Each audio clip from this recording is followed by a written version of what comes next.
Quinto Congreso de Apologética Católica, dedicado a la Santísima Virgen María, con el lema Hagan lo que Él les diga, tomado de San Juan, capítulo 2, versículo 5.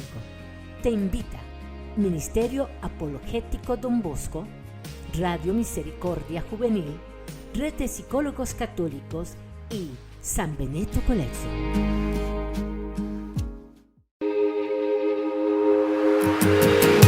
A continuación nos acompaña el señor William Toro, apologista católico, escritor y creador de los canales Enfoca tu Fe, Héroes Católicos y Metanoia. Tras un proceso de conversión profunda que lo llevó del ateísmo, el agnotismo y el ocultismo a la fe católica, dedica su vida a defender y comunicar la verdad del Evangelio desde la razón, la belleza y la tradición viva de la Iglesia. Autor del libro Contra el Tiempo, La Batalla por la Eternidad, que lo encontramos en Amazon. Su apostolado une apologética, arte y espiritualidad, buscando despertar en los jóvenes el amor por la verdad y el fuego de una fe pensada, firme y apasionada por Cristo y su Iglesia. A continuación nos acompaña el señor William Toro con el tema Apariciones de la Virgen María.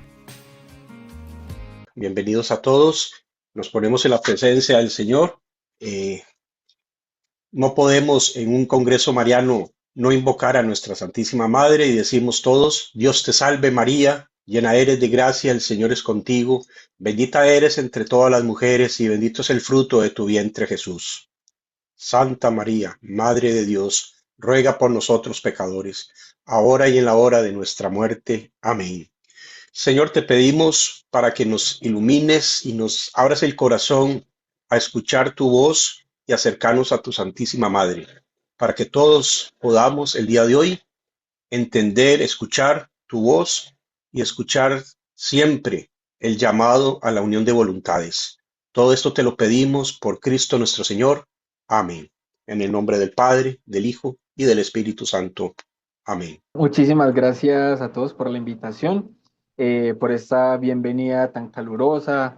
Qué belleza de oración del señor Javier. Me gustó mucho, qué bonito, y tiene toda la razón.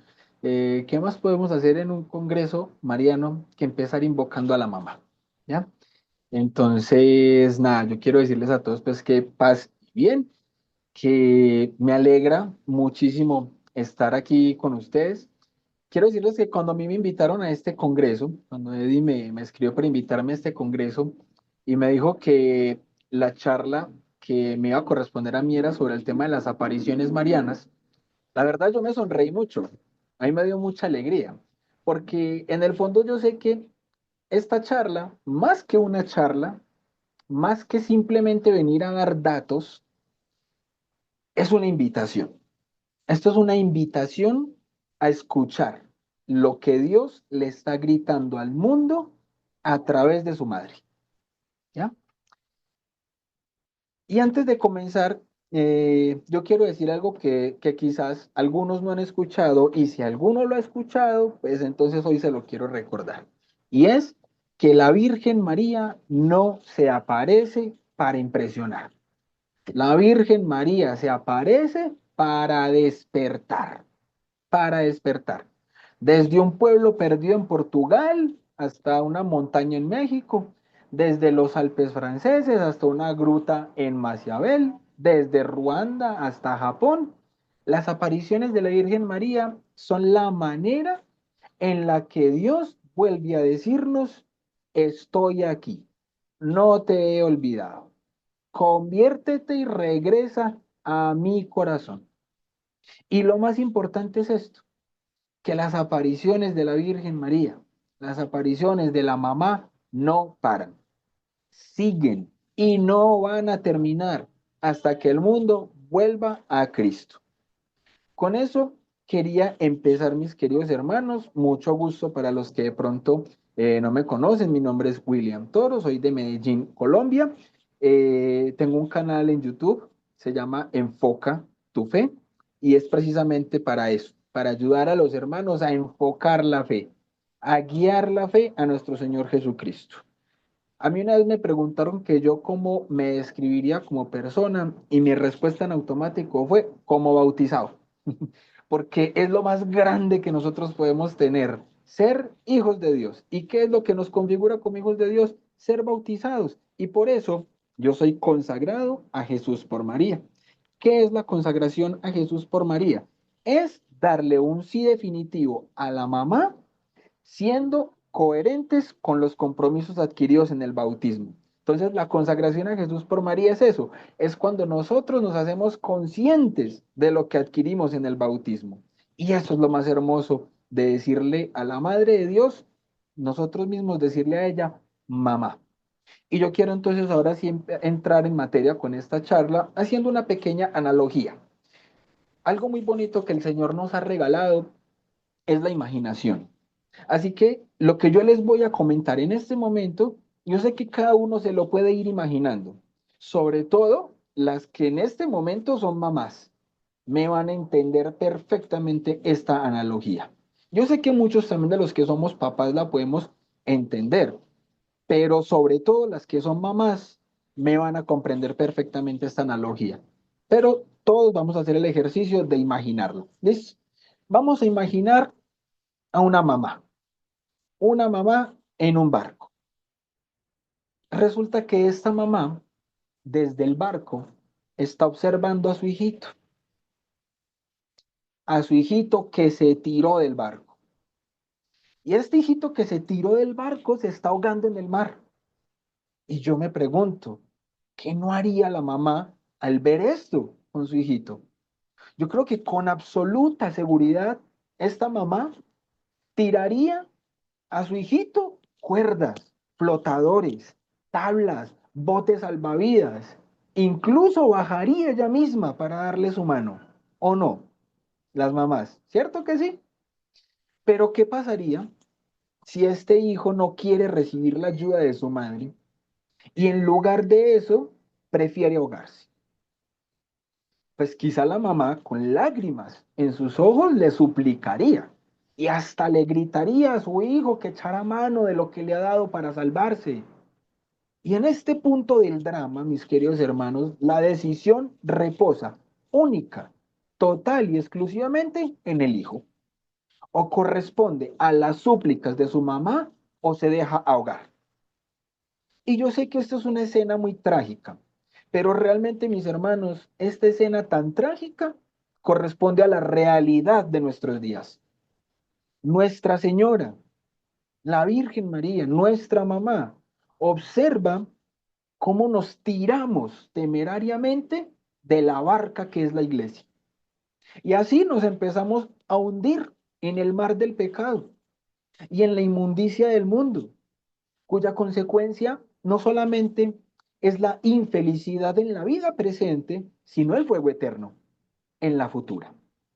Entonces, nuestra buena madre nos lanza las cuerdas del Santo Rosario, los flotadores de la mortificación y el ayuno, las tablas de la ley y del amor dadas por nuestro Señor Jesucristo en el Evangelio, el bote salvavidas, que son los sacramentos, e incluso a través de sus diferentes apariciones, ella misma baja a nosotros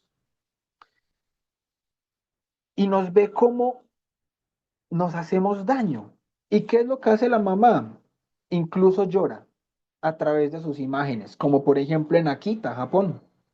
Entonces, nuestra madre nos viene a advertir, como la profetisa de los últimos tiempos, los castigos que llegarán a la humanidad si no enmendamos nuestra vida. Y ojo, yo sé que aquí alguno, no aquí, sino los que no vinieron, aquí alguno va a gritar, Dios no castiga, ¿cierto? Alguno dirá por ahí, Dios no castiga, Él es todo misericordia, etcétera. Si quien dice esto se refiere a que Dios no se pone rojo de ira con un látigo a correr detrás de sus hijos, mordiéndose la lengua a castigarlos en una pataleta de rabia. Y este es el concepto de castigo que tiene, pues estamos de acuerdo todos. Ese no es Dios, ¿sí o no? Entonces aquí lo que falla es el concepto.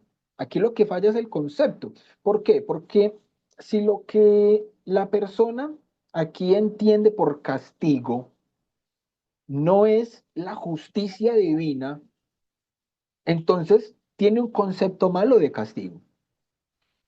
Si quien se refiere a Dios en cuanto al tema del castigo, se refiere a que Dios no corrige y que es un papa alcahuete que deja que sus hijos hagan lo que les plazca y que aún así los premia igual, tanto al que se esforzó por amarle como al que lo rechazó durante toda su vida, salvo a que obviamente esta persona tenga una conversión de corazón, pues ahí sí está en un error grave.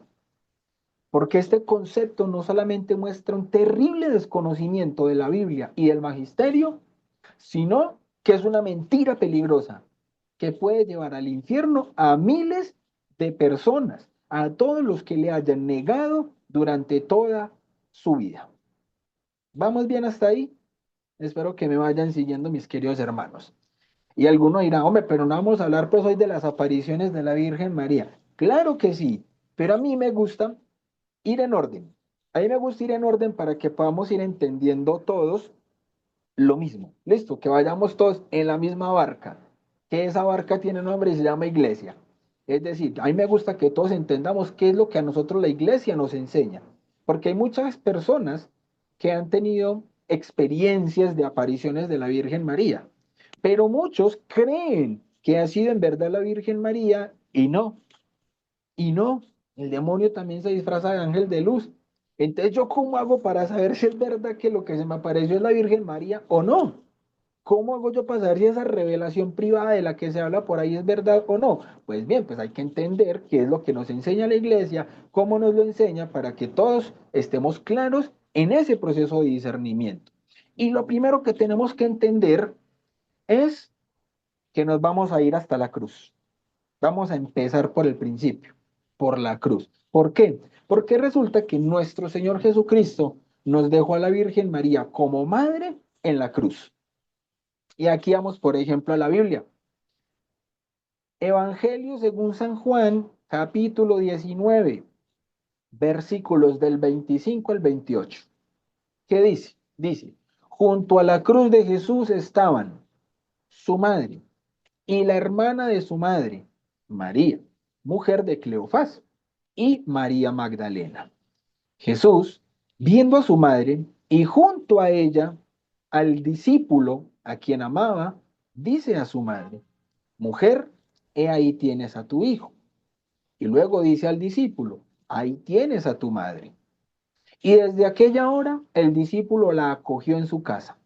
Después de esto, sabiendo Jesús que ya todo estaba cumplido para que se cumpliera la escritura, dice, tengo sed, tengo sed. Aquí en esta sola perícopa de la Biblia, para los que de pronto no saben, perícopa es un fragmento de la Biblia que constituye varios versículos. ¿Listo? Entonces, aquí en esta perícopa de la Biblia vemos unos elementos impresionantes de cristología, de mariología, de teología en general, de apologética. O sea, aquí vemos muchas cosas. Por ejemplo, la de los que de pronto veo ahí que tienen como la cámara encendida. Levante la mano el que quiere ser un discípulo amado. Levante la mano el que quiere ser un discípulo amado. Pues bien, para ser un discípulo amado, la Biblia nos está dando la clave. Porque hay un discípulo ahí amado. Al único entre los 12, al que se le llamó discípulo amado, ¿fue a quién? A Juan. ¿Y qué estaba haciendo Juan ahí al lado de la cruz? Estaba junto a la Virgen María, acompañando a la Virgen María. Entonces, ¿qué fue lo que hizo Juan después de que Jesús le dijo, hijo, he ahí a tu madre? Después de todo esto, el discípulo la acogió en su casa. Ahí está, mis hermanos. El que quiera ser un discípulo amado, lo primero que tiene que hacer es acoger a la Virgen María en su casa. Y les doy la clave, la forma más bonita de hacer eso y de cumplir con eso es consagrándose a Jesús por María. Esa es la manera más fácil de volvernos hijos de la Virgen María como el discípulo amado. Primero que todo. Ahora, cuando Jesús dice que todo está cumplido, ¿a qué será que se refiere esto? Pues resulta que se refiere a que la familia está lista, que la familia está lista. Y se los voy a explicar. Resulta que Dios en todo su caminar con nosotros en esta vida, espacio, tiempo, desde que el hombre es hombre hasta lo que llevamos, resulta que Dios se ha comunicado con nosotros a través de diferentes alianzas. Ejemplo, al principio, una alianza con una pareja, Adán y Eva. Después, tuvo una alianza con una familia, con Noé. Después fue creciendo y tuvo una alianza con una tribu, con Abraham. Después de la tribu empezó a crecer más y entonces ya la alianza fue con un pueblo, con Moisés. Y después de un pueblo, ¿qué seguirá? Pues un reino. Y entonces ahí tuvo su alianza con David, el rey de ese reino. Y después viene la alianza con el mundo. Y esa alianza con el mundo la selló Jesucristo. Ven que nuestro Dios nos ha ido llevando a través de un camino de alianzas y esa alianza tiene que ser una alianza familiar. ¿Por qué? Dios es Padre. Vosotros pues orad así, Padre nuestro que estás en los cielos, santificado sea tu nombre. Mateo 6:9. Jesús es el Hijo. Juan 3:16 y entregó a su único Hijo. Nosotros somos hermanos, dice Hebreos 2:11. Por eso no se avergüenza de llamarles hermanos. Cuando dice, anunciaré tu nombre a mis hermanos, en medio de la asamblea te cantaré himnos. ¿Qué faltaba en esa familia? Tenemos un papá, tenemos un hijo, tenemos hermanos. ¿Qué falta? Una mamá, ¿cierto? Entonces Jesús nos la dio en la cruz y la Biblia dijo todo estaba cumplido. Todo está cumplido. ¿Qué pasó? Que la familia estaba completa. Mateo 1:20, el ángel del Señor se le apareció en sueños y le dijo a José, hijo de David, no temas tomar contigo a María. Entonces, así como el discípulo amado no tuvo miedo de llevarse a Jesús, perdón, a la Virgen María como mamá para su casa, pues nosotros, igual que José, tampoco debemos tener miedo de tener con nosotros a la Virgen María. ¿Ya? Entonces, primer punto de esta charla, mis hermanitos, es entender que tenemos una mamá porque Dios así lo ha querido, porque en su alianza quería que fuera una alianza familiar y desde la cruz dijo, todo está cumplido. Y luego de esto nos la dio como mamá. Entonces esto es totalmente histórico y es bíblico. ¿Listo? Tenemos una mamá. Ahora, resulta que algunos dirán, listo, sí, Dios le regaló como mamá, pero eso de que la Virgen se aparezca, eso simplemente es un invento católico. Pues no, también es bíblico, porque resulta que los que han subido al cielo pueden aparecerse. Los que han subido al cielo pueden aparecerse. Veamos, por ejemplo, en Segunda de Reyes, capítulo 2, versículo 11. Elías subió al cielo y se aparece en el monte Tabor. ¿Cómo lo sabemos? Mateo 17:3, en el momento de la transfiguración de nuestro Señor Jesucristo. Elías había subido al cielo y bajó y se apareció en el Tabor. ¿Quién más? Moisés subió al cielo. Ahí está, Judas 1, versículo 9. También se aparece en el Tabor. Al lado de Jesús se aparecen Moisés y Elías. Así que los que ya habían subido al cielo sí pueden aparecerse y la Biblia lo demuestra. Ahora, ¿la Virgen María subió al cielo? Claro que sí. Apocalipsis capítulo 12, versículo 1. Y alguno dirá, ahí no dice Virgen María. Pues resulta que cuando San Juan escribió la Biblia, pues escribió su Apocalipsis, cuando lo escribió, la Biblia no tenía ni capítulos ni versículos. San Juan escribió de corrido, derechito. Así que el capítulo 11, versículo 19, que es el último versículo del capítulo 11, si lo juntamos con el versículo primero del capítulo 12 y queda juntico, resulta que Juan estaba mirando al cielo y vio el arca de la alianza. ¿Y cómo le decimos a la Virgen María? La nueva arca de la alianza. Juan estaba mirando y dijo, y allí entre el cielo estaba el arca de la alianza y una mujer vestida del sol, con la luna bajo sus pies, con 12 estrellas. Uno más uno. Ya el que no lo quiera ver, ya eso es capricho de cada quien. Pero ahí está. Juan escribió derechito y él mismo fue el que nos dio la teología mariana de que la Virgen María es la nueva arca de la alianza. ¿Listo? Ahora, empecemos entonces ahora sí con una preguntita muy clara. Listo, la Virgen se puede aparecer, es bíblico, ya subió a los cielos, sabemos que se puede aparecer. Ahora, ¿por qué Dios envía a la Virgen María? Y este es el corazón de esta charla. ¿Por qué Dios envía a la Virgen María que se aparezca? Pues bien, ahora sí, mis hermanos, si queremos entender las apariciones marianas, lo primero no es la emoción, ni las lágrimas, ni los milagros. Lo primero es la doctrina. Porque si la devoción no tiene fundamento, se vuelve superstición. Les repito esta frase, mis hermanos. Si una devoción no tiene fundamento, se vuelve superstición. ¿Ya? Entonces, cuando nosotros tenemos una devoción y está bien fundamentada, pues esa devoción se vuelve fuego. La iglesia la termina aprobando. ¿Ya? Entonces, la iglesia a nosotros nos enseña algo profundamente hermoso y a la vez muy liberador. Y es que las apariciones privadas no le añaden absolutamente nada al depósito de la fe.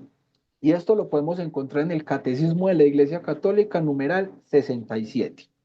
¿Qué significa esto de revelaciones privadas? Pues bien, hay que hacer una distinción. Hay dos tipos de revelación: revelación pública y revelación privada. ¿Cuál es la revelación pública? La que ya terminó con nuestro Señor Jesucristo en la Biblia. Punto. Para de acabar. Esa es la revelación pública y ya se acabó. Ya no puede haber más revelación pública. Ya está y ya fue. Listo. Por eso la Biblia ya está cerrada, ¿cierto? Ya hay un canon. Ah, pero la tradición del magisterio. Claro que sí. Es que la tradición son dos cosas. La tradición es la palabra de Dios escrita y la palabra de Dios transmitida de forma oral. Eso es la palabra de Dios como revelación pública. Y el magisterio lo que hace es ser el intérprete autorizado y oficial por Dios para comunicarnos a nosotros la verdad de esa revelación pública. ¿Qué es una revelación privada? Un mensaje que puede recibir uno de forma personal, pero que no le añade nada a la revelación pública. No se añade ninguna cosa diferente para nuestro proceso de salvación, absolutamente nada. ¿Ya? Entonces, ¿qué significa eso? Que Dios ya nos dijo todo lo necesario para la salvación en nuestro Señor Jesucristo. Y ese tesoro se conserva en la escritura, la tradición y el magisterio. ¿Listo? Entonces, ¿para qué se aparece la Virgen María? Pero pensar algunos, ¿cierto? Entonces, ¿para qué aparece y ya tenemos todo lo que necesitamos? No necesitamos más nada, no. Pues el mismo catecismo nos da la clave. ¿Por qué? Porque una revelación privada, como decíamos ahorita, bien fundamentada, lo que hacen es ayudarnos a vivir esa revelación pública, pero de una mejor manera en una cierta época de la historia. ¿Listo? ¿Por qué? Fíjense que en cada momento de la historia, la Virgen María cuando se aparece en un momento muy concreto. ¿Listo? Entonces esas apariciones no vienen a aumentar la fe, vienen a despertarla. ¿Listo? No vienen a completar el Evangelio, vienen a recordarnos el Evangelio, porque al parecer a muchos en algunos momentos de nuestra vida se nos olvida. Por ejemplo, en el Padre Nuestro, perdona nuestras ofensas como también nosotros perdonamos. Nos encanta decirle a Dios, perdóname, pero la comita que sigue ahí a continuación, de esa sí no nos acordamos. Ahí dice, perdona nuestras ofensas como nosotros también perdonamos. Y nos cuesta un montón perdonar. Entonces la Virgen María viene y nos recuerda el Evangelio, lo que dice ahí en el Evangelio. ¿Listo? O sea, la Virgen María cuando se aparece no viene a sustituir a Cristo, viene a llevarnos de la mano hacia Él. ¿Listo? Entonces, la Virgen María es más el eco del Evangelio. Como decía San Luis María Griñón de Montfort, ella siempre repite lo que dijo Jesús, pero en lenguaje de madre. Cierto que no es lo mismo la orden que le da el papá al hijo que la forma en la que la mamá se la transmite. Y puede ser lo mismo, puede ser lo mismo. Entonces las palabras de San Luis de Montfort son maravillosas. Ella siempre repite lo que Jesús dijo, pero en lenguaje de madre. Eso, muy bien. Pero ¿por qué María? ¿Por qué una madre? Pues porque Dios conoce las enfermedades espirituales de cada tiempo. Y así, como un buen médico no repite la misma receta para todas las épocas, pues Dios tampoco repite el mismo estilo de intervención en todas las generaciones. Ejemplos concretos. Cuando el mundo se enfría, pues la Virgen María viene como consuelo. Cuando el mundo se dispersa, la Virgen María viene como unión. Cuando el mundo se revela, pues la Virgen María viene como advertencia. Cuando el mundo se desespera, la Virgen María viene como esperanza. Y esa es la clave espiritual.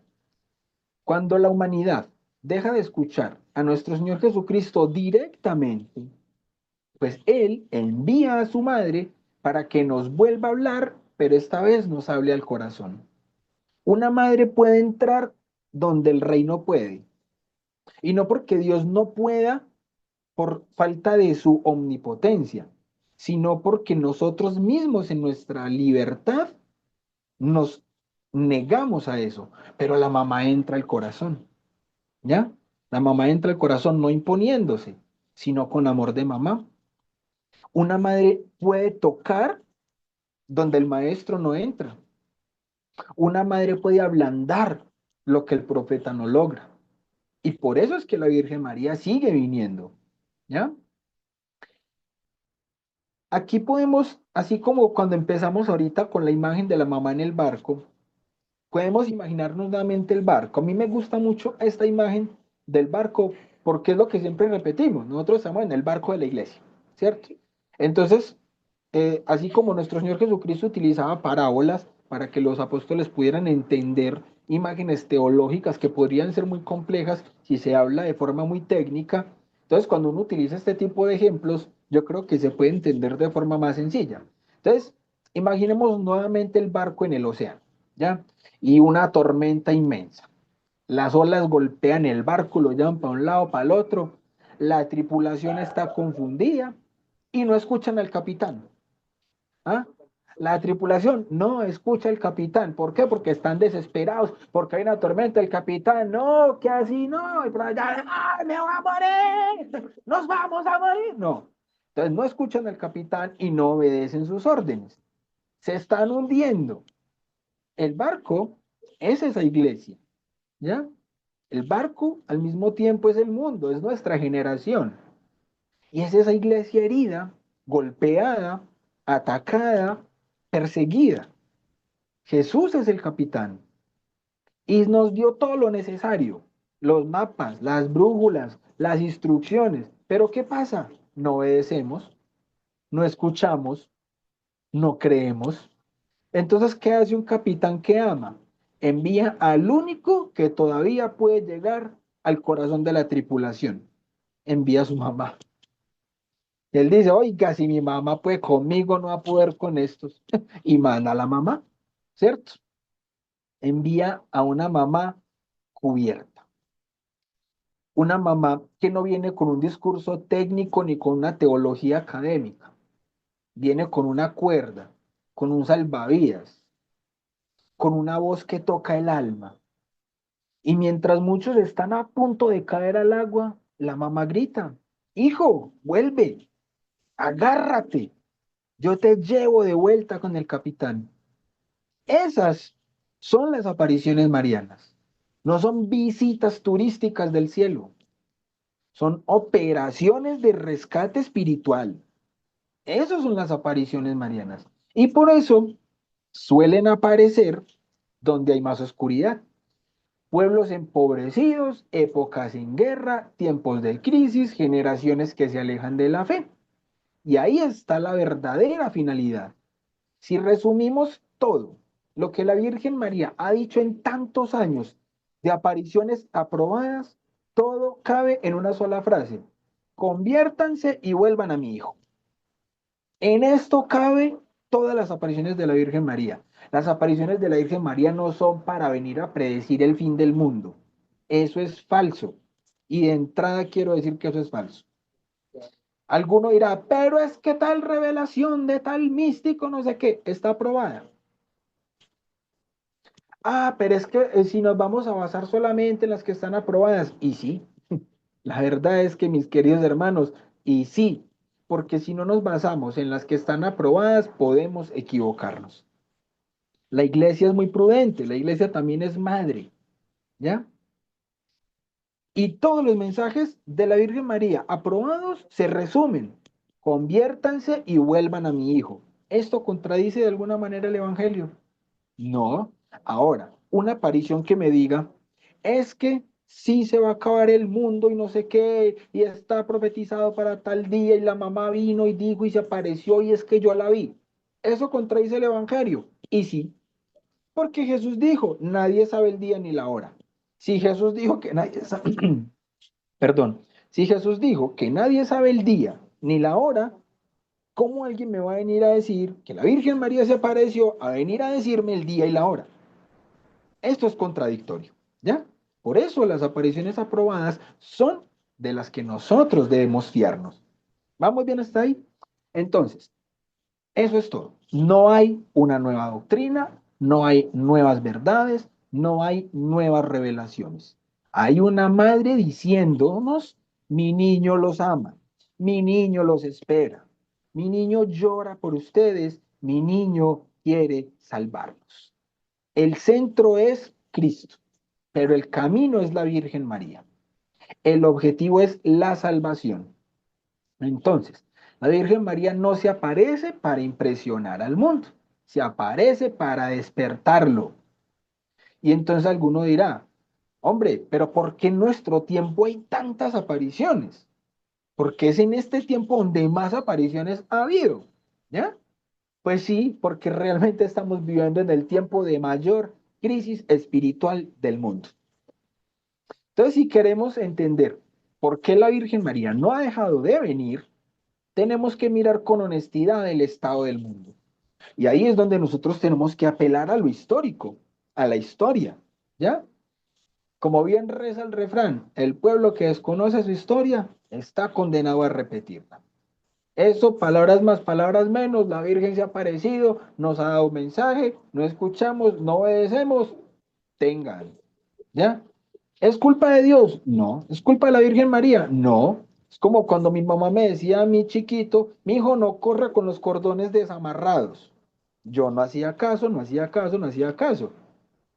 Un día me quebré la mano por correr con los cordones desamarrados. ¿Culpa de mi mamá? No es culpa de mi mamá. Se llama desobediencia, no escuchar. Es así de sencillo. Es que es tan fácil como entenderlo dentro de la misma lógica humana, ¿ya? Entonces, las apariciones no son caprichos celestiales, son respuestas de emergencia. Dios envía a la Virgen María cuando la humanidad se rompe. Miremos que en la historia cada gran aparición aprobada coincide con una crisis espiritual profunda. La Virgen María no se aparece donde hay un pueblo súper santo, pues todos levitan a ras de piso, pues porque ya son muy santos. No, la Virgen María se aparece donde hay un pueblo herido, no donde hay luz, sino donde hay sombra, no donde todo está bien, sino donde la humanidad está al borde del abismo. Y por eso la iglesia siempre ha dicho que las apariciones son un termómetro espiritual de la humanidad. Esto lo dice la iglesia. Las apariciones son un termómetro espiritual de la humanidad. Y cuando la Virgen María baja, es porque la fiebre está alta. Es porque la fiebre está alta. Ejemplo, en la Salet, 1846, cuando la fe se enfría. Francia, después de la Revolución. Iglesias vacías, sacramentos abandonados, catolicismo en crisis, la moral derrumbándose. ¿Y qué pasó? Se apareció la Virgen María llorando. Y esto no es teatro, es teología. Una madre llora cuando ve que sus hijos se destruyen solos. Es teología y sentido común. Y su mensaje en la Salet fue clarísimo. Si no se convierten, vendrán desgracias. ¿Y qué pasó? El mundo no escuchó. Pocos años después, guerras, hambrunas y persecuciones anticatólicas. Ah, entonces Dios fue el que mandó esas guerras, esas hambrunas. No, la Virgen María nos estaba avisando de lo que podía ocurrir. ¿Qué hubiese pasado si la gente se convierte? Pues que no hay guerra. ¿Por qué? Porque no va a haber un odio mutuo entre una nación y otra. Pero como no hay conversión, sigue habiendo odio, sigue habiendo ese malestar, sigue habiendo guerra. Entonces la mamá nos dice, si no se convierten, vendrán desgracias. No escuchamos, pues vinieron desgracias. Lourdes, 1858, cuando el racionalismo se burla de la fe. En pleno siglo XIX, el mundo grita, no hay Dios. Dios no existe. Los milagros no existen. La Virgen es un mito. Yo mismo pasé por ahí. Yo atravesé un proceso que en 16 años pasé entre el ateísmo, el agnosticismo y el ocultismo, del más militante que había. Yo la tenía más que contra Dios, contra su club de fans, es decir, contra los cristianos, especialmente los católicos. Y bien fuerte que la tenía. Pero todo esto viene desde ahí, un racionalismo absurdo que se burla de la fe, de una fe no formada. ¿Por qué? Porque si nosotros empezamos a vivir nuestra fe única y exclusivamente desde el sí porque sí o el no porque no, pues entonces la persona que cree va a pensar que tiene la razón porque no le están dando razones para creer. Y nosotros debemos tener razones para tener nuestra fe, para creer en nuestra fe. Alguno dirá, pero es que la fe no es pues simplemente creer y ya. No, la fe es sinónimo de confianza. La fe es sinónimo de confianza. Y nosotros adquirimos confianza porque sembramos esa confianza. Así que Dios mismo ha sembrado esa confianza en nosotros. Y si Dios ha sembrado esa confianza en nosotros a través de los milagros, a través de su revelación, a través de su resurrección, como dijo San Pablo, si Cristo no resucitó, vana es nuestra fe. Y tenemos razones históricas de peso, racionales, para demostrar la resurrección de Cristo. Entonces, Dios mismo nos ha dado elementos para tener una fe racional, no una fe del simple sí porque sí o el no porque no. Entonces, la Virgen María responde en Lourdes, por ejemplo, enviando a una niña analfabeta con un mensaje tan profundo que dejó mudos a los teólogos. Yo soy la Inmaculada Concepción. Y lo hace en una gruta donde brota agua que sana, justo cuando el mundo proclamaba que lo sobrenatural era cosa de ignorantes. Y les doy un ejemplo concreto. ¿Sabían que allá en Lourdes un médico premio Nobel de medicina que era ateo se convirtió? En Lourdes. El señor Alexis Carrel, médico ateo, futuro premio Nobel, viaja a Lourdes. Adivinen para qué. Para rezar el rosario. No, hombre. Viajó a Lourdes para desenmascarar los supuestos milagros y acompaña como observador a una joven moribunda, a Mary Bailey, con peritonitis tuberculosa terminal. Ya estaba desahuciada. Y lo que Harrell vio fue la mujer colocada en la camilla, estaba agonizando, el agua de Lourdes toca su abdomen y sus signos vitales cambian inmediatamente. La hinchazón baja, el dolor desaparece, su respiración se normaliza, en minutos se incorpora, come y habla como si nada. Entonces la Virgen María viene como un desafío a la soberbia moderna. No sé si alguno de los que están aquí conocerá un poco de mi testimonio, pero mi testimonio empezó con una revelación privada. A mí se me apareció la Virgen María. Entonces se convirtió, ¿no? Yo era tan soberbio y tan ateo que cuando se me apareció la Virgen María le busqué mil significados a eso. Y alguno dirá, uy, qué desaprovecho tan berriondo. Decimos aquí en Medellín, ¿cierto? No, yo hubiera vivido esa aparición de una manera hermosísima. Sí, pero la mamá sabía que eso que hizo conmigo iba a ser, era el puntapié inicial, no lo que me iba a convertir. Así que fíjense que es falso eso de que alguno diga, ah, es que si Jesús se le apareciera se convertiría. No, hay muchos que la soberbia les puede y simplemente van a decir es una alucinación, es un espejismo, ¿ya? Se necesita un paso de la voluntad para eso. Un día de estos vengo y les cuento mi testimonio también. Porque aquí estamos hablando de cuando la mamá se aparece. Listo. Entonces resulta que la mamá precisamente se aparece para desafiar la soberbia moderna. Por ejemplo, en Fátima, 1917. El mundo se está destruyendo a sí mismo. Europa en guerra. Revolución. El ateísmo avanzando. ¿Por qué? Porque como no escuchamos en la otra aparición, si ven que cuando no se escucha las cosas van cogiendo más, se va volviendo una bola de nieve que cada vez se hace más grande. Y hoy estamos viviendo esas consecuencias, ¿ya? El comunismo a punto de nacer y el país más pobre del continente, llegan tres niños que no habían hecho ni la primera comunión y la Virgen María se aparece vestida de luz. Y alguno dirá, hombre, pero ¿por qué siempre a niños? Yo he visto que la mayoría de apariciones casi siempre son a niños o a jovencitos. Eso es bíblico. Mateo 5:8.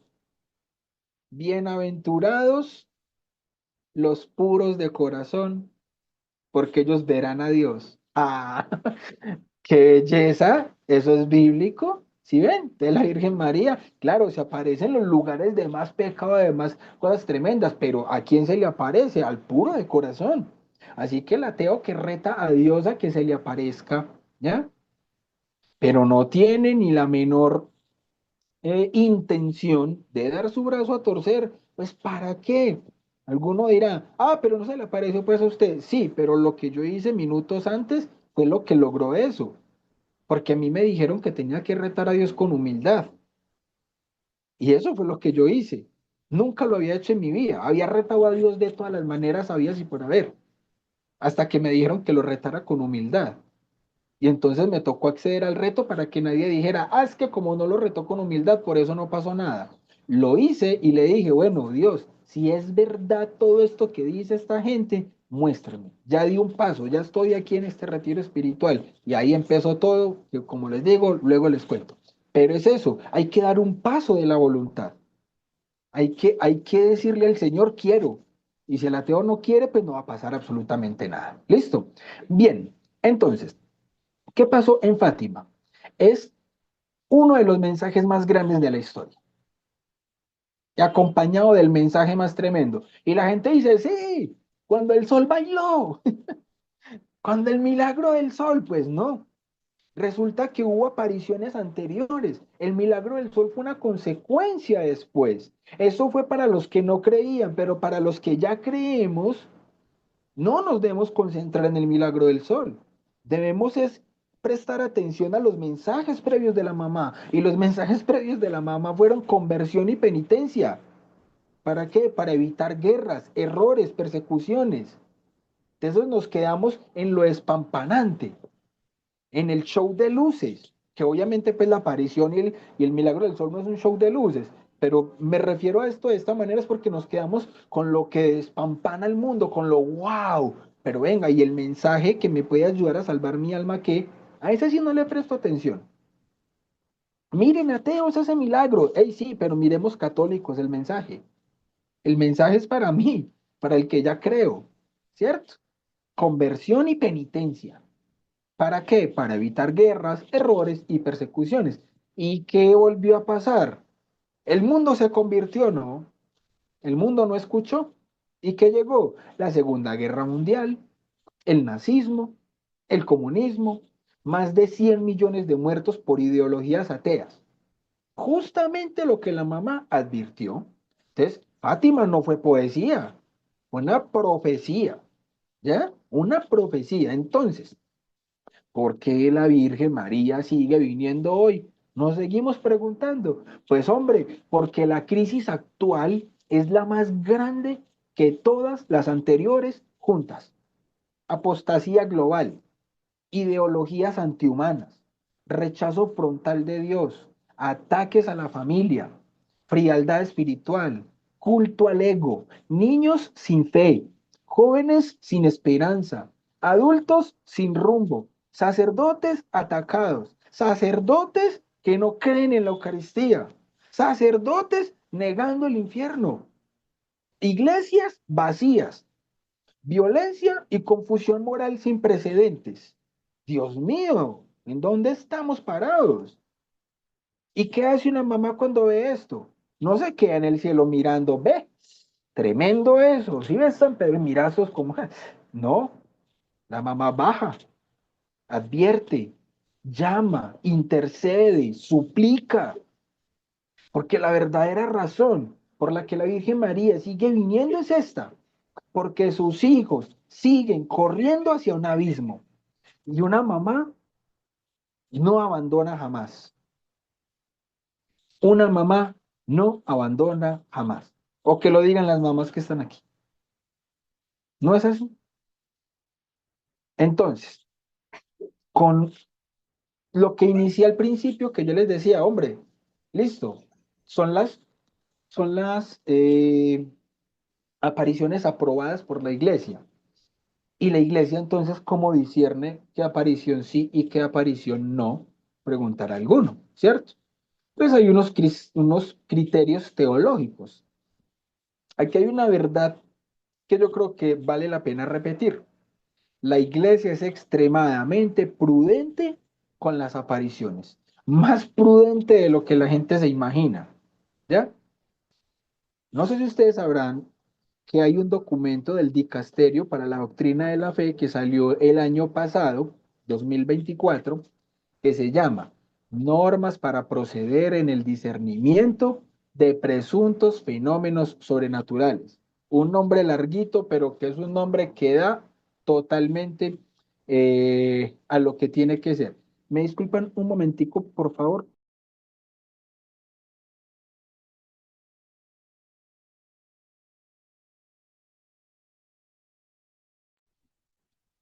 Listo, qué pena. Ya, entonces, el nombre del documento es largo, pero nos da a entender todo.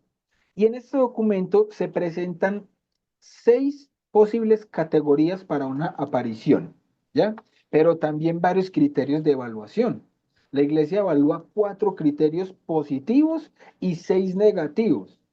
Entre estas cositas que les he mencionado, algunas de las cosas que analiza la iglesia es si hay errores doctrinales. Fíjense lo que decíamos ahorita, me contradice el evangelio. Si a mí una aparición me dice que el mundo se acaba en 3 días, hombre, bueno, si yo ya veo, pero para ver eso, pues yo tengo que formarme un poquito para saber si contradice o no el evangelio, si contradice o no la doctrina. Yo cómo voy a saber si está contradiciendo la doctrina si no conozco mi doctrina. Alguno dirá, ¿y yo cómo hago para conocer la doctrina? Pues ahí está la invitación que yo le hago siempre a todos los hermanitos católicos. Por lo menos una vez en la vida, hermanitos, hay que leer el catecismo de la Iglesia Católica. El catecismo es el resumen oficial de lo que se supone que creemos y no creemos como católicos. O sea, no hay que ponernos a inventar que el agua moja. La iglesia ya lo hizo. Qué belleza ser católicos. No nos tenemos que matar la cabeza. Tenemos una mamá, la iglesia, el magisterio, magister, maestro, que nos enseña lo que tenemos que saber, pero nos negamos, empezamos a interpretar la fe como si fuéramos protestantes muchas veces. No, vamos al catecismo, ahí está lo que nosotros debemos creer como católicos, ¿ya? Entonces, hay errores doctrinales. Hay intereses económicos con tal o cual aparición, porque hay gente que, ay, se apareció la Virgen María allí en un plato de sopa, y empiezan a hacer fila y a cobrar la entrada para mirar el plato de sopa. Y el mensaje, no, no, no, que se apareció la Virgen, mire, mire, ahí está la estelita, mire, no, no ve que en esa lucecita de allá en ese muro se parece a la Virgen. Ay, qué belleza la mamá, ¿y qué dijo? No, no, se apareció ahí en ese muro. No, no, no. Hay manipulación psicológica en muchas. Frutos de conversión, frutos de conversión. Hay milagros verificables. Hay estabilidad emocional en el vidente. Hay sumisión al obispo, porque hay quien, el obispo le dice, venga, tengamos prudencia. Y el obispo dice, y el que se le apareció a la Virgen dice, no, yo soy más especial, a mí la Virgen María se me apareció, a mí no me va a venir a decir nada ningún obispo. Si ya empezamos por ahí, aunque el milagro sea verdadero de la aparición, ya perdió validez por la desobediencia. Fíjense en el Padre Pío de Pietrelcina. ¿Sus milagros eran reales o no? Sí. ¿Y la iglesia qué hizo? Le prohibió confesar y dar misa durante 2 años. ¿Y qué hizo el Padre Pío? No, yo soy el super santo. Usted no sabe la cantidad de gente que se convierte gracias a mis confesiones. Eso no dijo el Padre Pío. ¿Eso era verdad? Sí. Pero el Padre Pío dijo, amén. Esperó. Y hoy tenemos a semejante santazo, proclamado por esa misma iglesia que le prohibió en su momento confesar y dar misa pública. Entonces se llama obediencia. Obediencia. ¿A quién? A lo que dice Lucas 10:16. A ver, examen. ¿Quién dijo yo? Lucas 10:16. El que a ustedes escucha, a mí escucha. Jesús nos dio la clave. Escuchen al magisterio, porque si lo escuchan a él es como si me escucharan a mí. Y entonces nosotros como católicos decimos, amén. Sumisión al obispo. Así es sencillo, para creerle a una aparición. Ven que no es simplemente que a fulano de allí, a místico de allá, se le apareció la Virgen María. No, no es tan sencillo. Se le apareció, ok, hay un conducto regular. Vamos a la iglesia a que lo analice. Cuando la iglesia diga, esto es una aparición real, amén.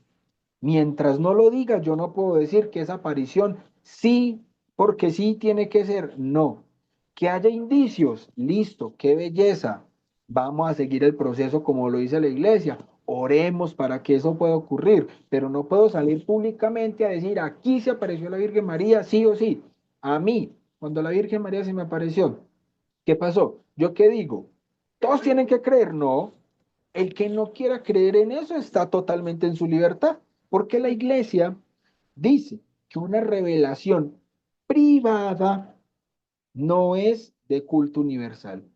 Para una revelación privada, una persona puede dar su asentimiento de fe, sí o no. Es más, las apariciones que la Virgen María ha tenido y han sido aprobadas por la iglesia no obliga a que nosotros digamos o tengamos esa devoción. Imagínense. Lo único que nosotros como católicos debemos de creer sí o sí son los dogmas, y son 4. ¿Que hay más apariciones de la Virgen María aprobadas? Claro que sí. ¿Y podemos confiar en que son así? Sí, pero no podemos imponer, que eso es lo que la iglesia nos invita. ¿Listo? Entonces, esto es tan serio que de más de 2.400 supuestas apariciones en los últimos 150 años, solamente 28 han sido aprobadas. Hágame el favor, de 2.400, solo 28. Ese porcentaje es demasiado bajo, o más bien digamos alto, y esto nos demuestra dos cosas. Uno, que la iglesia no es ingenua.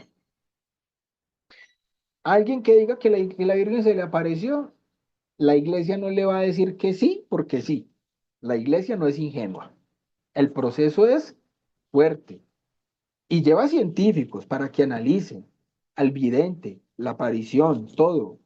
Entonces, cuando la iglesia dice, esto es de Dios, pues tiembla el infierno. Porque si la iglesia dice, esto es de Dios, amén. Y tiembla el infierno.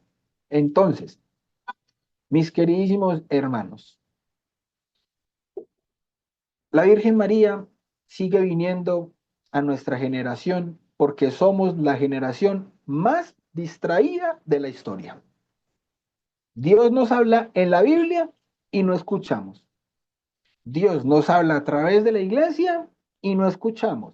Es más, la iglesia nos da una sugerencia y como es sugerencia, empezamos a decir, como es sugerencia, entonces no toca hacer caso. Dios nos habla en la conciencia y no escuchamos. Así que envía a la mamá que nos llame por el nombre. Somos la generación más herida. Divorcios, pornografía, depresión, suicidios, odio a la iglesia, odio a la propia identidad.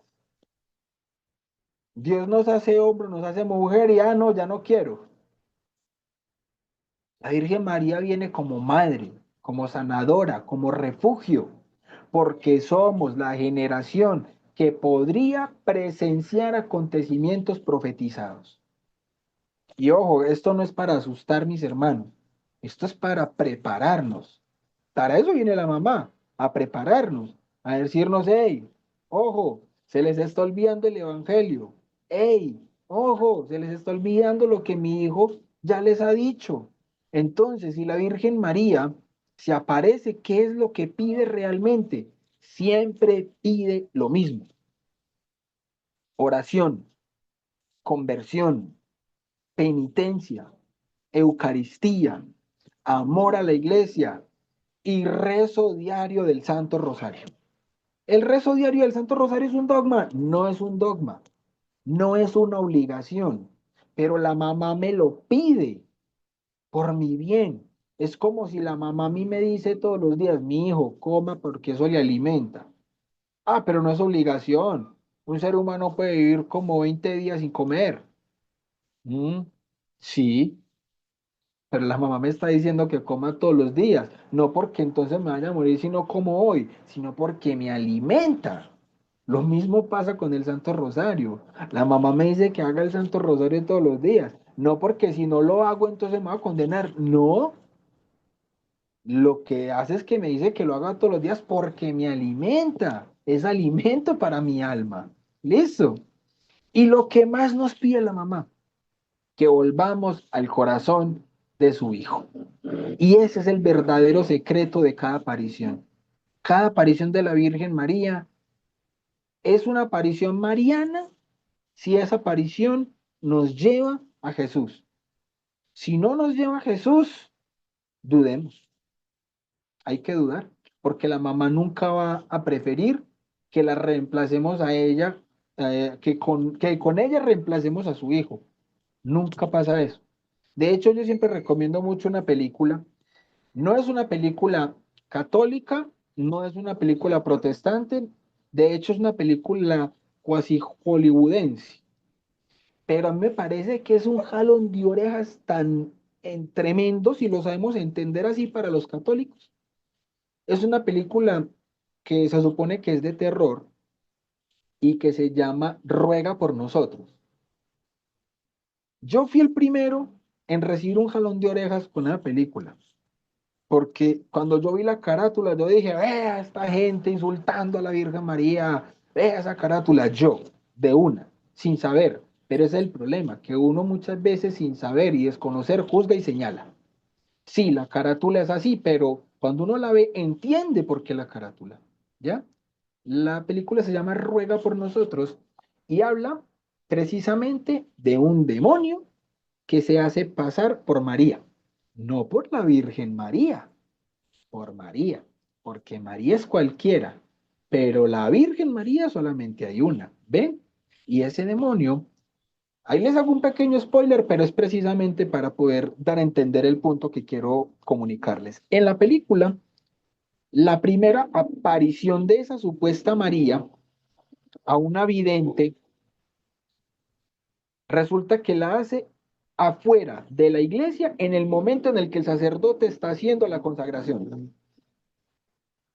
Y todo el mundo se sale. todo el mundo se sale de la parroquia en el momento más sublime, en el milagro de los milagros, cuando está presente nuestro Señor Jesucristo en la Eucaristía. Se aparece un demonio fuera de la parroquia, haciéndose pasar por María y todo el mundo se sale. La falta de formación. Eso nunca va a ser la Virgen María. Nunca. Eso ya tendría todo el mundo que haber dicho, ah, eso no es María. Oigan a estos. La Virgen María apareciéndose afuera mientras acá al frente tengo al hijo. ¡Ja! Jamás, como católico, yo hubiera dicho, eso que está ahí afuera es un demonio, eso es satánico, ¿ya? Y resulta que todo el mundo se salió. ¿Y saben qué dijo el sacerdote, el párroco? ¡Qué belleza! Ojalá un párroco así en todos lados. Cuando Dios hace un templo, el demonio hace una capilla al lado.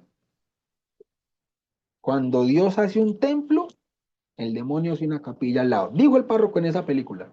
Y era el único escéptico que decía, no me como ese cuento. Y se supone que la vida entera sobrina de él. ¿Ya? Ahí les dejo para que vean la película. Es muy buena. O sea, si uno la entiende desde la reflexión como católico, esa película es un jalón de orejas para nosotros, para entender precisamente que no debemos dejarnos guiar por cualquier aparición que sale por ahí. ¿Ya? Debemos dejarnos guiar es por la iglesia.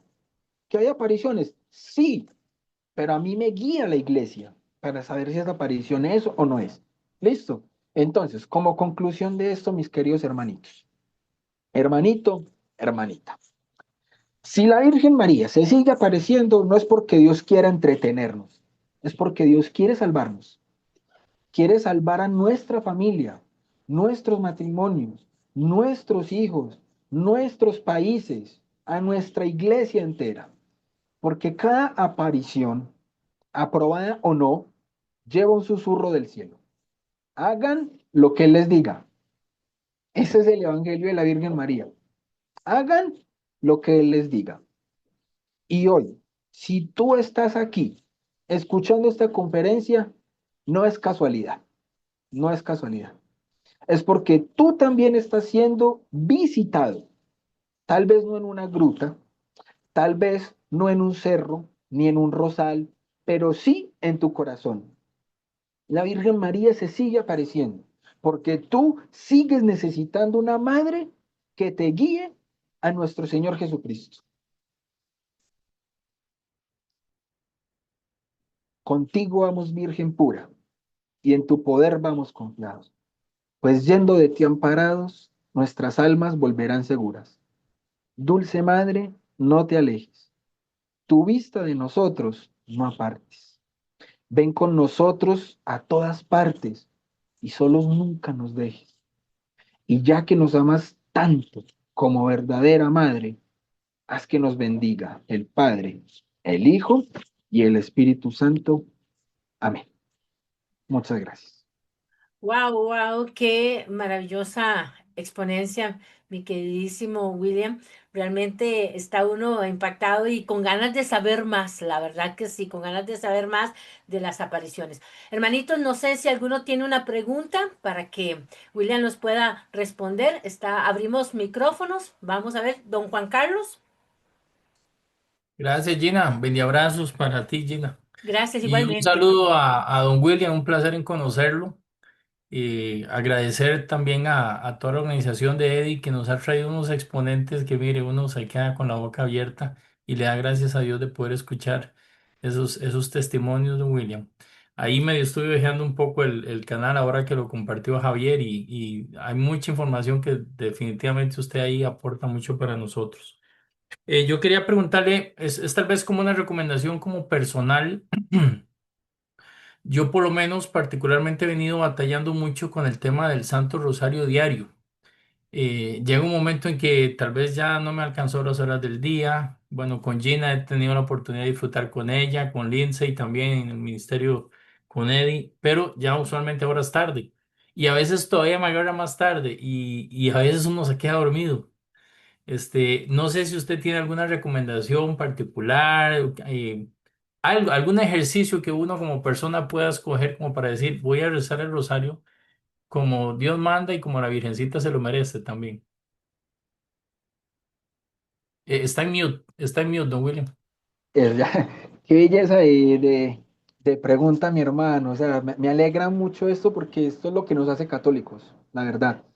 A nosotros nos hace católicos no decir que no las sabemos todas, sino sabernos necesitados, ¿ya?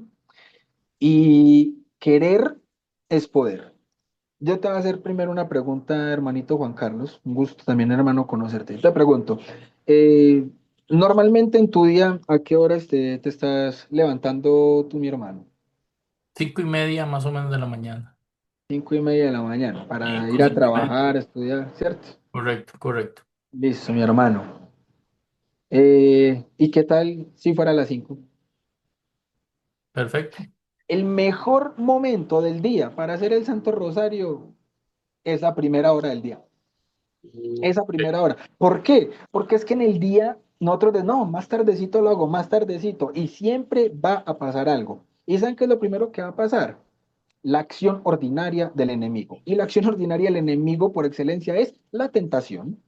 Entonces nos va a poner trabas, nos va a poner piedras y al final de la noche nos va a poner el sueño. Claro, hay una revelación por allá muy bonita que decía que cuando uno empieza a hacer el Santo Rosario por la noche con mucho amor, si se queda dormido haciendo el Santo Rosario, nuestro Santo Ángel de la Guarda lo termina por nosotros. A mí me parece hermosísimo eso, Ay, qué pero lindo. pues también me parece muy hermoso pues hacerlo. Eso como primera Claro. recomendación. Ahora, la segunda.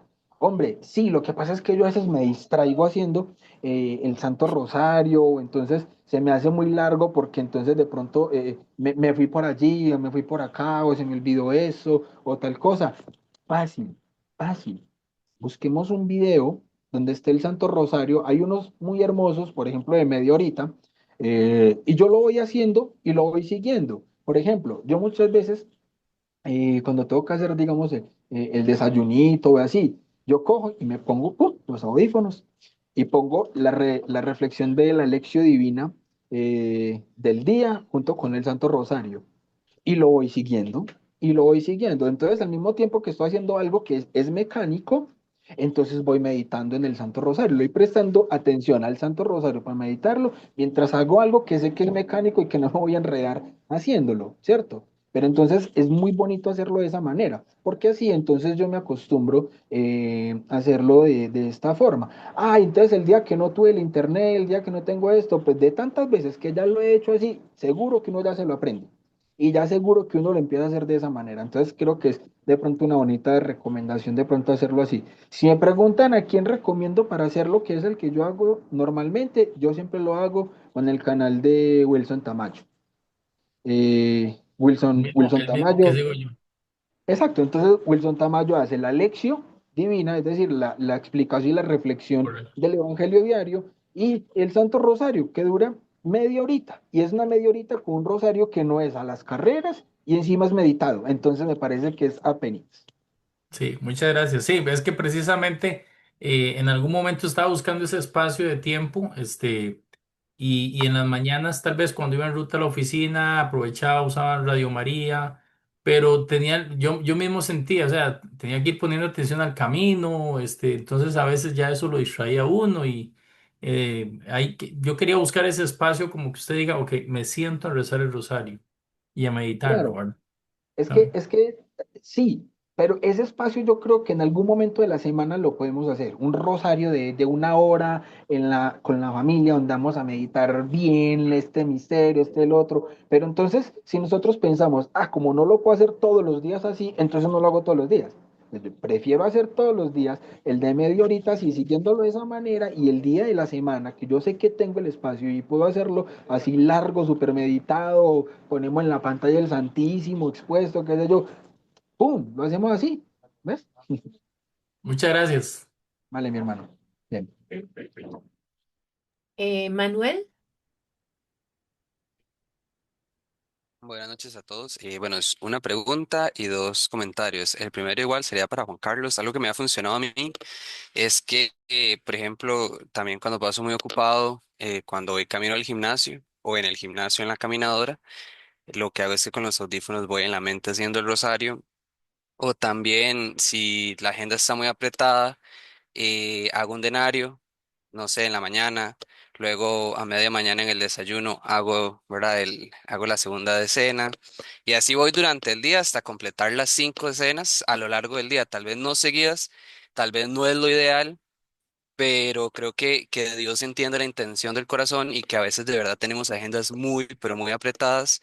Y bueno, ¿verdad? A mí me ha servido mucho dividirlo. Entonces hice el primer misterio cuando me levanté y ya tenía que irme, y en el desayuno hice el segundo y el tercero, y ya después de la cena tal vez, ¿verdad? Hice el cuarto y el quinto durante el día.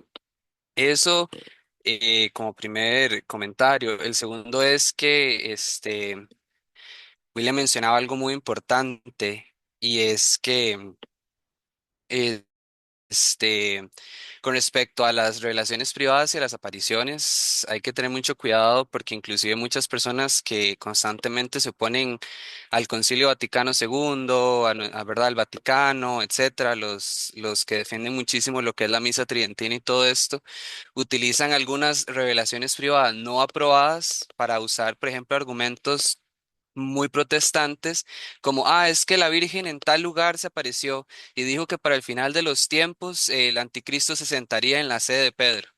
Y es un argumento, ¿verdad? Yo que también fui protestante por muchos años, es el argumento sobre el que nace el protestantismo. Lo enseñó Lutero, lo enseñó Calvino. Entonces creo que esa parte de tener muy en claro el creer y el divulgar únicamente apariciones y revelaciones privadas aprobadas por la iglesia, porque muchos, inclusive con tal de argumentar, ¿verdad? Haciéndose llamar católicos, con tal de argumentar sus propios criterios, utilizan revelaciones privadas de este tipo al punto de decir que el anticristo va a ser el papa. Y es donde nos preguntamos, bueno, ¿cuándo nos volvimos protestantes para afirmar tal aberración, verdad? Y la tercera sí sería una pregunta para el hermano William: ¿qué piensa respecto a Medjugorje? Que ya el Vaticano se pronunció, ¿verdad? Respecto a, bueno, pero fue un poco ahí como sí, pero no, pero no ha estado aprobado y sin embargo tiene una creciente devoción a nivel mundial. Gracias. Buenas noches. Bueno, mi hermano, muchísimas gracias por los aportes y también por la pregunta.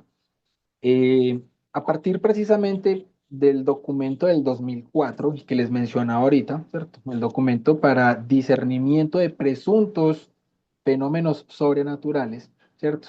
Aquí hay que entender precisamente desde el título. Primero, el discernimiento de presuntos, es decir, no está dando por hecho que ya lo son, ¿cierto? Son presuntos. Ahora, de eventos sobrenaturales. Eventos sobrenaturales quiere decir que son causados por Dios, ¿cierto? Son causados por Dios. Y el documento a nosotros nos va a dar 6 tipos de criterios, como les decía. Nihil obstat, praeoculis habetur, el curatur, el submandato, el prohibetur et obstratur y el declaratio de non supernaturalitate. ¿Qué quiere decir esto? Que nunca la iglesia a partir de este documento ya va a declarar algo como aprobado. No, lo que va a hacer la iglesia a algo es darle el nihil obstat. Esa es la máxima característica que le puede dar ya en este momento a una aparición, a un milagro, a un presunto fenómeno sobrenatural. El nihil obstat. ¿Qué quiere decir? Que no hay obstáculo. Es decir, se aprueba la devoción. Bien pueden, háganle, ¿cierto? Hay otro que es prae oculis habetur, que quiere decir que todavía sigue en investigación, porque faltan de pronto algunos criterios, ¿cierto? Entonces, en este momento, Medjugorje está en ese segundo, en Prae Oculis Habetur. Todavía no tiene el Nihilostat. ¿Pero por qué? Porque es que en Medjugorje todavía siguen vivos los místicos, los videntes, ¿cierto? Entonces, eh, si se aprueba en este momento Medjugorje, ¿cierto? Digamos que tiene el Nihilostat completo y alguno de estos videntes llega y sale el día de mañana, porque se supone que allá todas las semanas se aparece la Virgen María y da un mensaje, ¿cierto? O sea, que todavía no ha terminado. O sea, primero que todo, pues todavía no ha terminado. Entonces no se puede dar por aprobado todavía una aparición de la Virgen que no ha concluido, ¿cierto? Segundo, pues los videntes siguen vivos. Y entonces, si se llega a aprobar en este momento la aparición de Medjugorje, estando todavía los videntes vivos, pues el día de mañana llega alguno de ellos Dios no lo quiera, por tentación del demonio, y sale con un mensaje bien tremendo, ¿quién queda mal? ¿El vidente o la iglesia? Contradictorio, con que haya dicho algo que contradice el Evangelio. Entonces la iglesia estaría declarando algo como sobrenatural, es decir, que viene de Dios, por eso les hacía ahorita la aclaración, sobrenatural, que viene de Dios. Entonces si la iglesia declara algo como que no hay problema, creer que viene de Dios y mentiras que dan un mensaje que contradice el Evangelio, entonces la iglesia estaría dejando de ser infalible. La iglesia es muy cauta y es muy prudente en esto. Entonces, por eso Medjugorje todavía no puede ser una aparición como lo son Lourdes, como lo son Fátima, como son las demás, que se han dado milagros y muchas características muy positivas para su aprobación, sí, pero todavía no ha terminado, entonces no puede haber algo definitivo.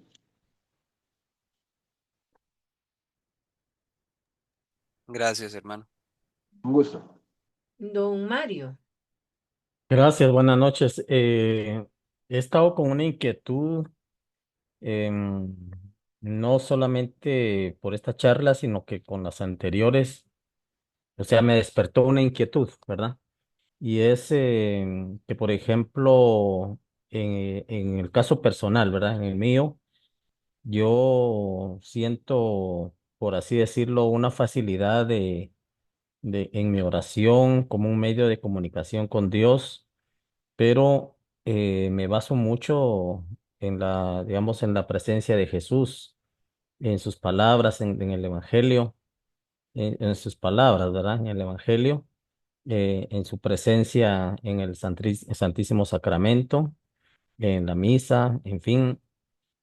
Pero con respecto a nuestra Madre, la Virgen María, eh, pues casi como que, como estamos en un curso de apologética, por eso lo invoco, casi como que se ha vuelto, en mi caso personal, una comunicación derivada de la propia fe, ¿verdad? Pero, eh, por ejemplo, en la charla de ayer, cuando se cuestionaba, ¿verdad?, de que debiéramos de tener un fundamento bíblico, porque estamos en un curso de apologética, entonces me ha quedado esa inquietud de que la comunicación con Jesús o con Dios Padre, con el Espíritu Santo, tenemos, digamos, muchos fundamentos bíblicos, ¿verdad?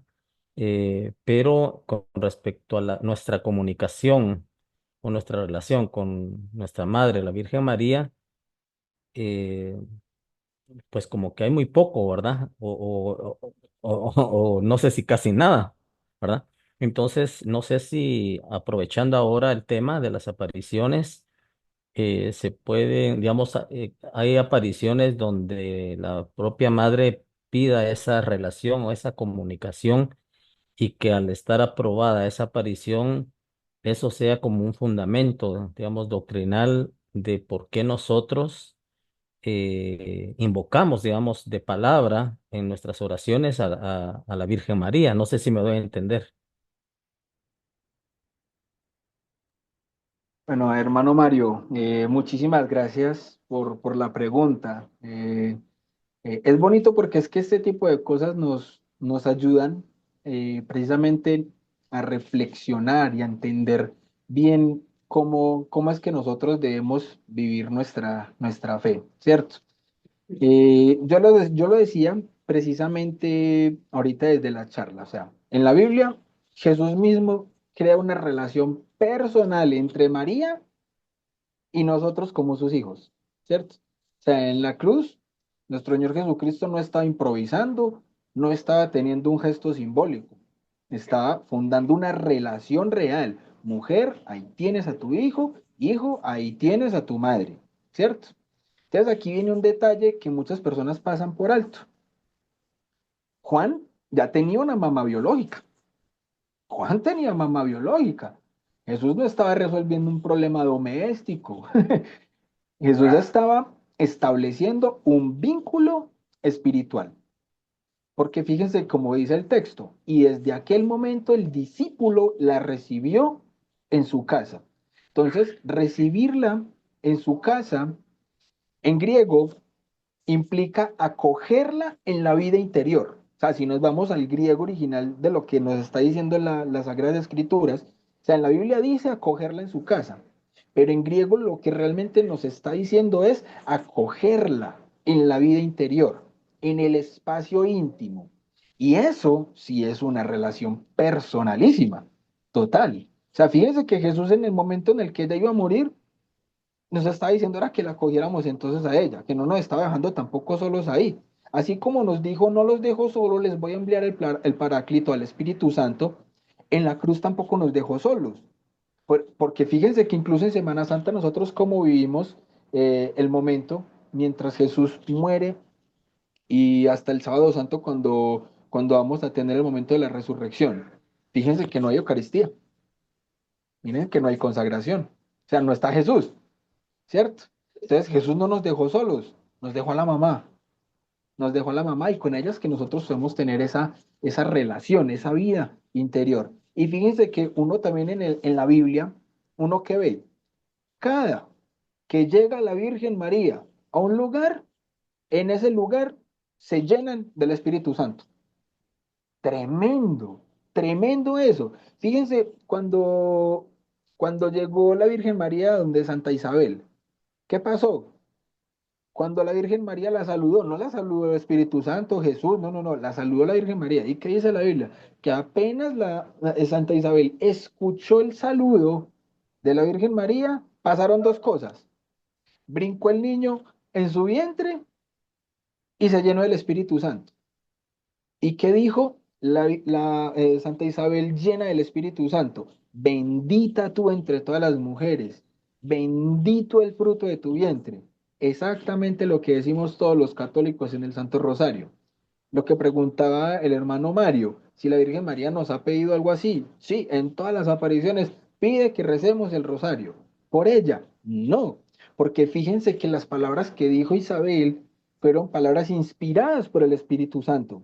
Bendita tú entre las mujeres, bendito el fruto de tu vientre. ¿Ven? Entonces lo que nosotros decimos cuando rezamos el Ave María son palabras inspiradas por el Espíritu Santo para tener una relación maternal, una relación con nuestra mamá, pero esa relación nos conduce más perfecta y más directamente a nuestro Señor Jesucristo. Hay una forma muy bonita de entender esa intercesión de la mamá, y es así, a mí me gusta mucho tirarlos a que se imaginen las cosas, ya se dieron cuenta ahorita en la charla. Imaginémonos que nosotros somos ese Pelayo, ese pueblerino, ¿cierto? Bajo el mando del rey. Listo. Y resulta que yo, como pueblerino, le quiero dar una ofrenda al rey. Yo cultivo manzanas y le quiero llevar una de mis manzanas, la más rojita, la más hermosa, se la quiero llevar al rey. Esa manzana es nuestra oración, ¿cierto? Una manzana es la oración, va a representar eso, la oración. Y yo le quiero llevar esa manzana al rey. ¿Yo puedo llevarle esa manzana directamente al rey? Por supuesto que sí, claro que sí, que eso es lo que nos dicen, por ejemplo, los hermanos protestantes. Yo puedo orar directamente con Dios, ¿cierto? Face to face. Listo, yo le llevo esa manzana al rey. Ahora, resulta que ese rey tiene mamá y esa mamá es tan adorable para todo el reino que la gente en el reino no le dice reina, le dice mamá, porque con todos se porta de una manera tan dulce y tan amorosa que es como una mamá para todos.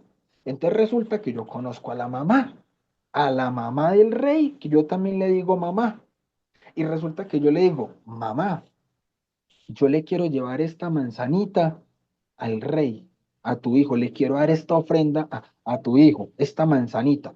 ¿Saben qué va a hacer la mamá? La mamá va a coger esa misma manzanita y sí, le va a llevar esa misma manzana al rey, pero la va a poner en una charola de oro, la va a adornar con flores hermosas, con piedras preciosas, con los mejores perfumes, y esa misma bandejita se la va a llevar. Hijo, mira la manzanita que te trajeron.